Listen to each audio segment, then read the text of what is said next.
I'm wondering if you have seen a certain commercial that's been on a lot lately. I'm calling this the Red Challenge Flag commercial. It's for Progressive Insurance.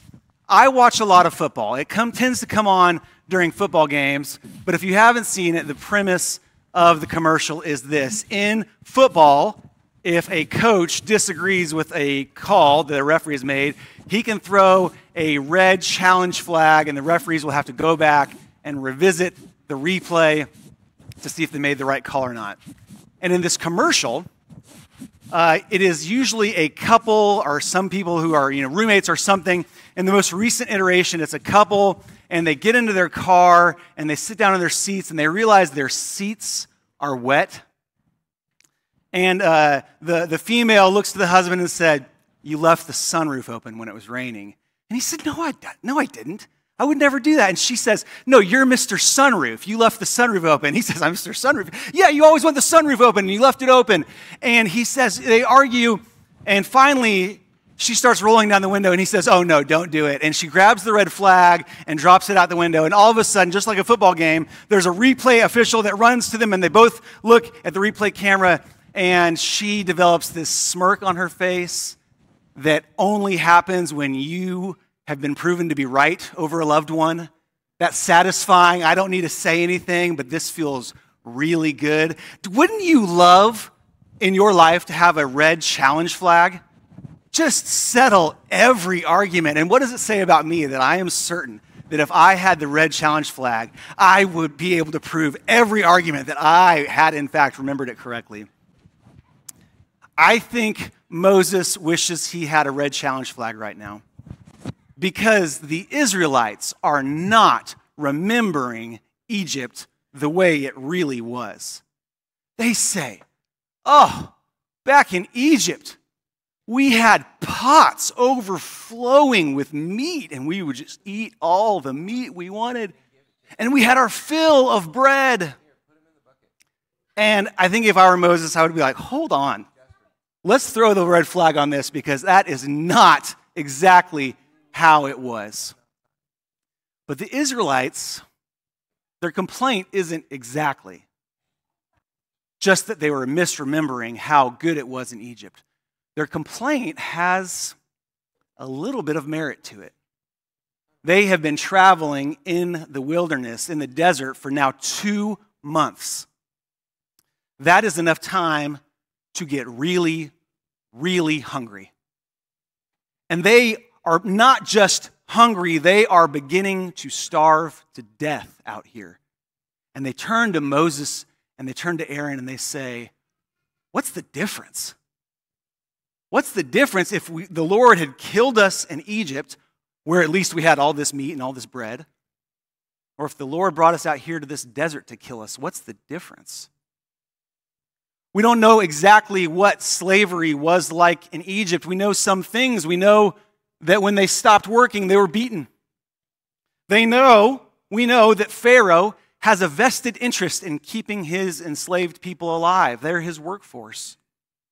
And so there's some elements of truth into what they're saying. We at least got fed. Work meant survival. You stop working, you're beaten, and now out here in the desert, what is it? What difference does it make if we die as free people? It's interesting. Moses and Aaron, they don't really argue with them. They say, "Look, do you think God has told us when we're going to eat? Do you think we know when we're going to come to the land flowing with milk and honey? We're just following the pillar of cloud and the pillar of fire just like you are. You're not complaining against us, you're complaining against God. We don't know the future. We don't know the next day, just like you don't. We believe that God is leading us to a land overflowing with the things that we need for life.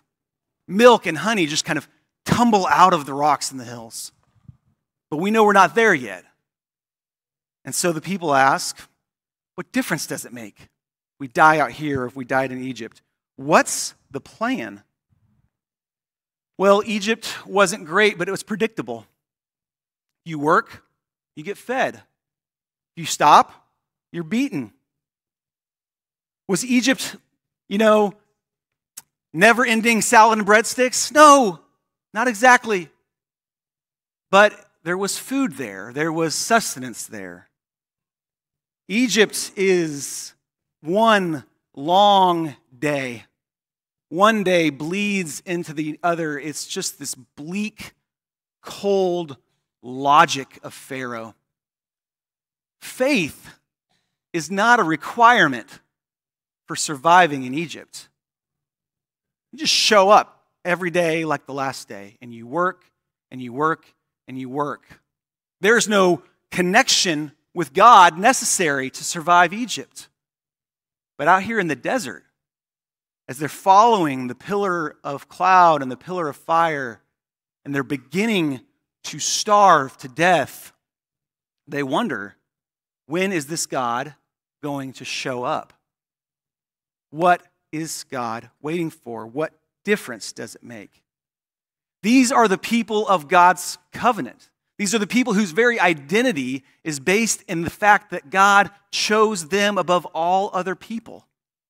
And so as they, for the last 430 years, wake up to the cold, hard logic of Pharaoh, wake up, work, receive bread, wake up, work, receive bread, they realize out here in this desert that they have lost their muscles for watching and waiting on God. Pharaoh has stripped them of their covenant identity. They don't need to look for God. They don't need to know how to wait on God. And so they forgot how.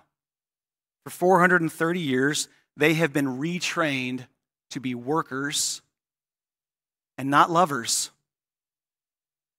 They have been retrained to show up and do the same thing over and over and over again. There is no faith needed in Egypt. There is no covenant needed in Egypt. There is no rhythm of life.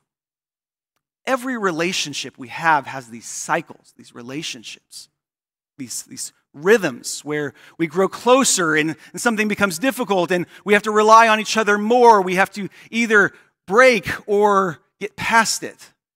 Relationship is rhythm, but in Egypt, there's no rhythm of relationship. There's no faith in Egypt. There's no community.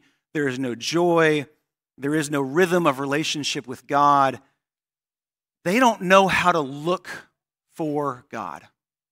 Last week, we talked about the Missio Dei, the mission of God. God is missional. God is on mission all the time. Since the beginning of creation, God is on mission for God's people, God's covenant people, so that the whole world would know who God is.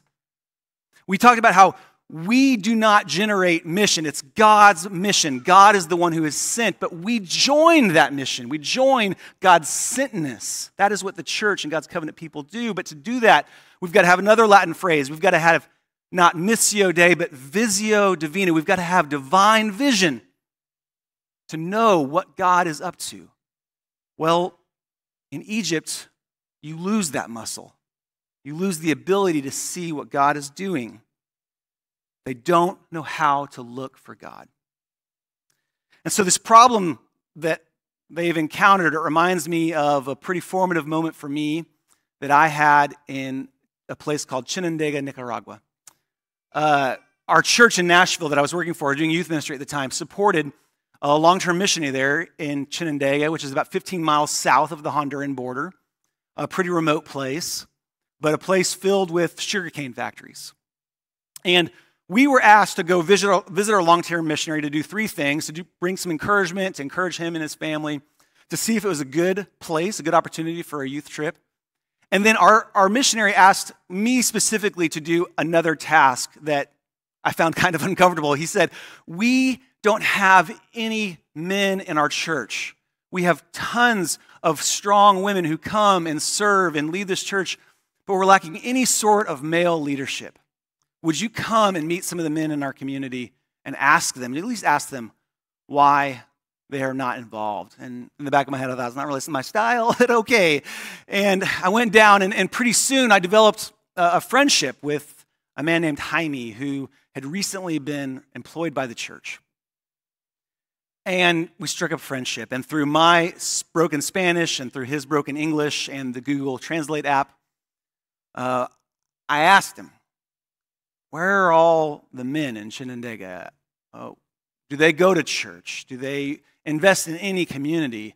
And he kind of looked at me like, I don't think you typed that into your app right. I don't think you're translating it right. And we looked at the app, and he asked me, and I asked him, and finally realized, no, actually, that was the question I meant to ask. And he said, Brother David, Nicaragua is a socialist country. When I wasn't working at the church, I worked at the sugarcane factory 7 days a week for 12-hour shifts.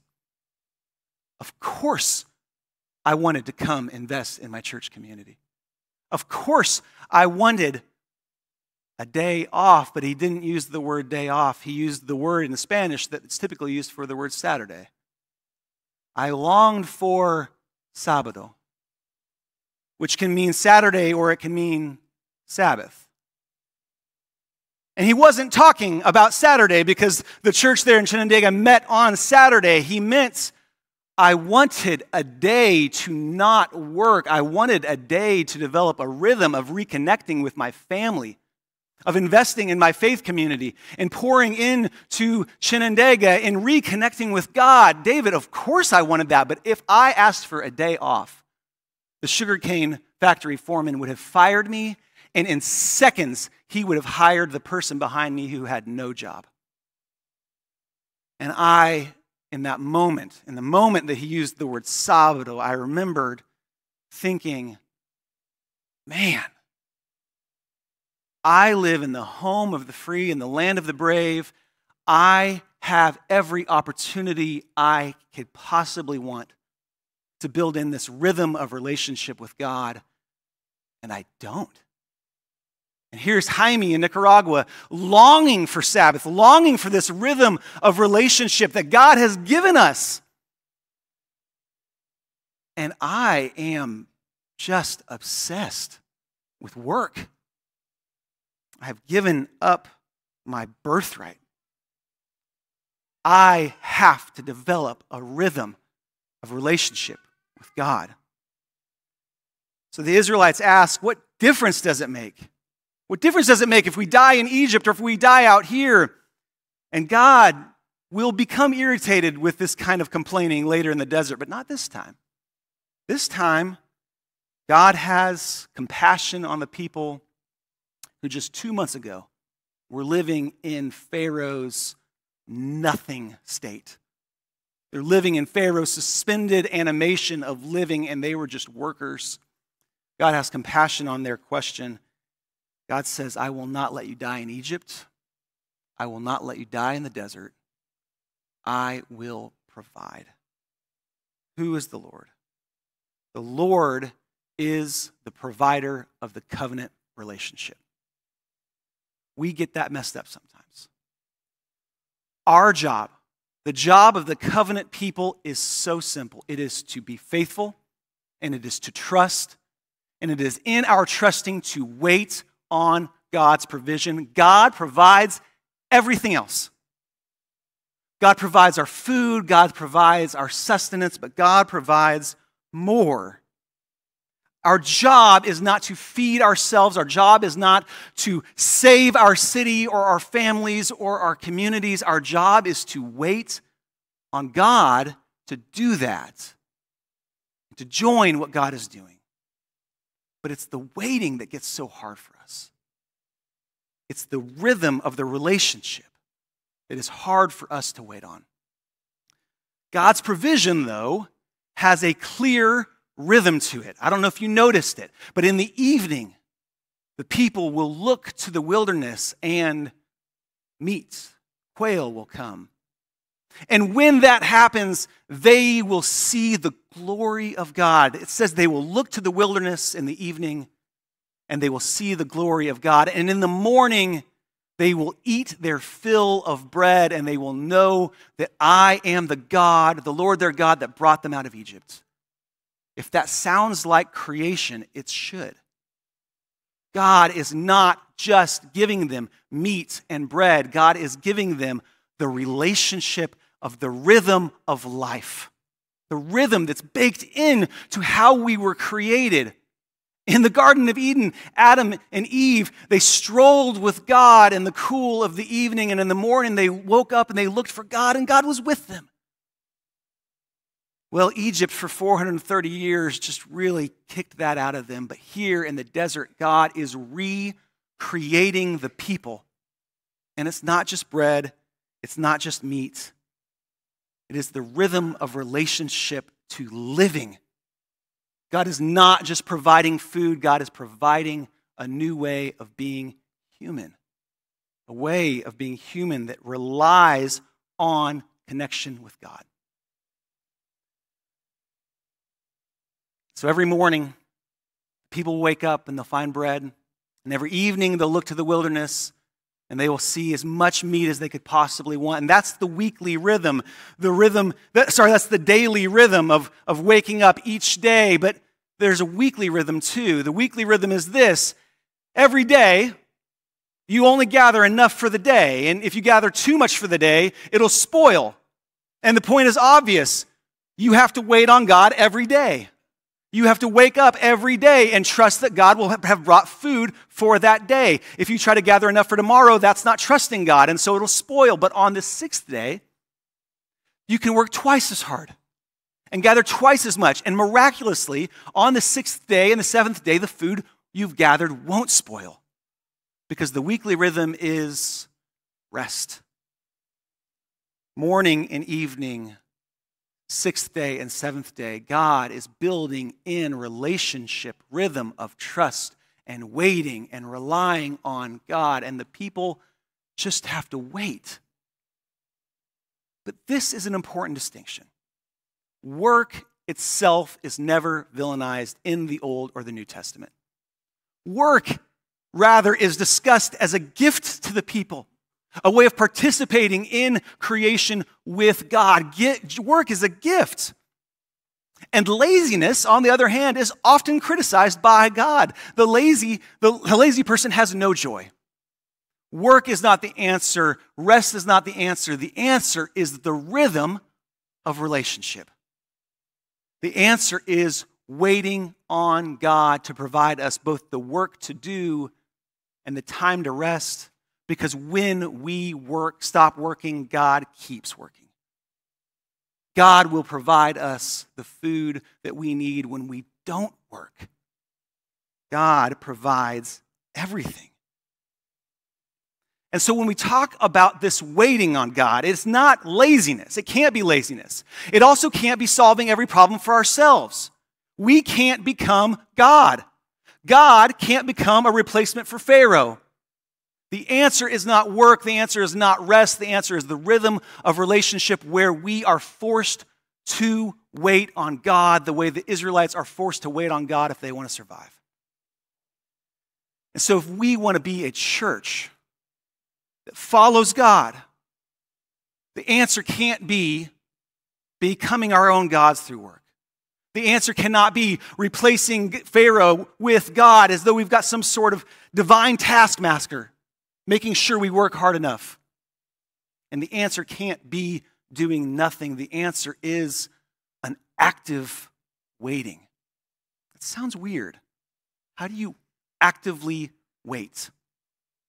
Well, I think like the Israelites, it's going to almost look like we are walking with our backs towards the future. Typically, when we talk about the future, it's forward. I'm looking forward to seeing you. But as Jack and I were talking about this sermon this week, because I'll be honest, this sermon condemns the preacher pretty badly. I often, as I said back in Nicaragua, I still struggle with developing these rhythms where I rely on God. It is so much easier for me to get to work. And so this week, Jack and I were talking. I was, Jack, what does a church look like that waits on God? And part of the problem is, just like Moses and Aaron say to the people, we don't know. We don't know what the future looks like. Because by waiting on God, we actually have our backs to the future.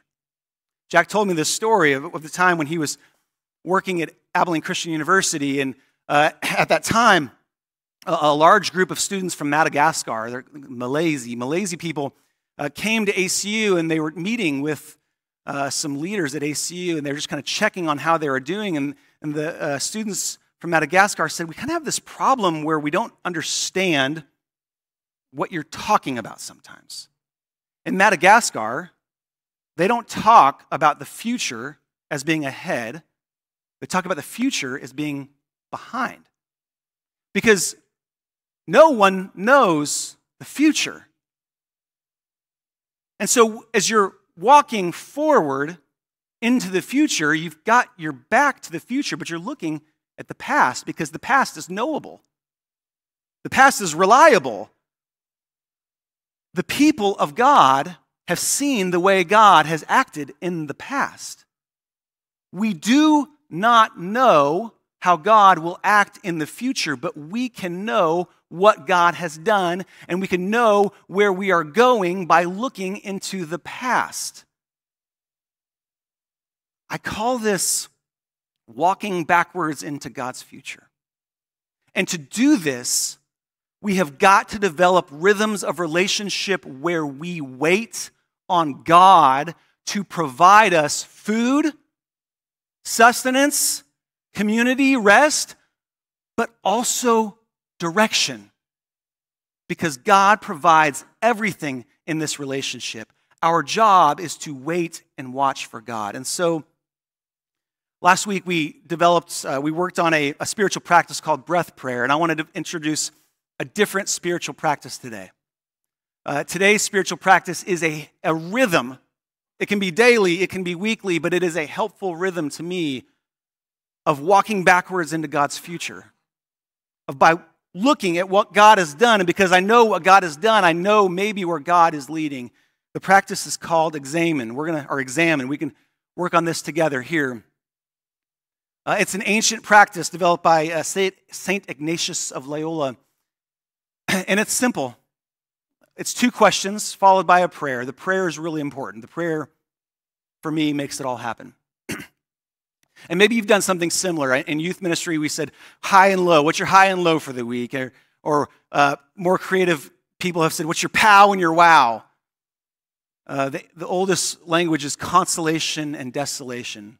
Consolation being those moments where God has consoled you, God has been so close to you that it is so obvious you are caught up in transcending spirit. And desolation is the opposite. Desolation is the desert, the wilderness. Where is God? We don't know. The church does not know where God is leading us because we can't see into the future. But if we develop these rhythms of looking into our past, we can walk backwards into our future with confidence. And so I want us to give us some time today. I want you to think about this question. In the last week, when have you experienced God's nearness? In the last week, when have you experienced God's nearness? Bring an image to mind. In your mind's eye, I'm going to ask you to populate that moment with specifics. Where were you? What was happening? Who were you with? What did it feel like for God to be near? Hang on to that image. Normally when you're doing this, you can have a pen and paper with you. You can journal and fill this image in. And the point is to recreate that moment so that you're there. And the second question is the opposite. In the last week, when have you experienced the distance of God? When did it feel like God was nowhere to be found? What did that feel like? Who was there? What were you doing? Populate that moment in your mind's eye.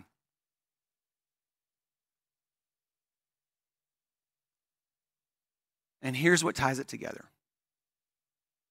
Because what the Israelites knew once they reached the promised land was that the desert was a gift of grace. When they were starving to death, when they felt God's greatest distance, was the moment right before they learned to become the people that God had created them to be. The very people who are defined by their specialness to God. God, for all the things you have done that have delighted me, and all the things you have done which have caused me to rely on you more, I say thank you. I think this is what Paul is saying in Romans 8:28.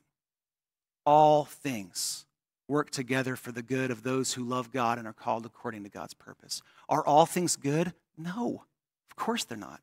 Starving to death is bad. But in those moments where God has brought us to places where we say, have you brought me here to kill me? We can maybe hear God saying, yeah, in a way. In a way, I have brought you to this place where you must die to the rhythms of Pharaoh. And you must look for me to guide you. Will you know where I'm leading? No, never. We must walk backwards into God's future, but we can do that with confidence when we develop these rhythms of waiting and looking for God. As the praise team comes forward, receive this prayer. May the peace of our Lord Jesus Christ go with you wherever he may send you. May he guide you through the wilderness. May he protect you in the storm. May he bring you home rejoicing at all the wonders he has shown you. May he bring you home rejoicing once again to these doors.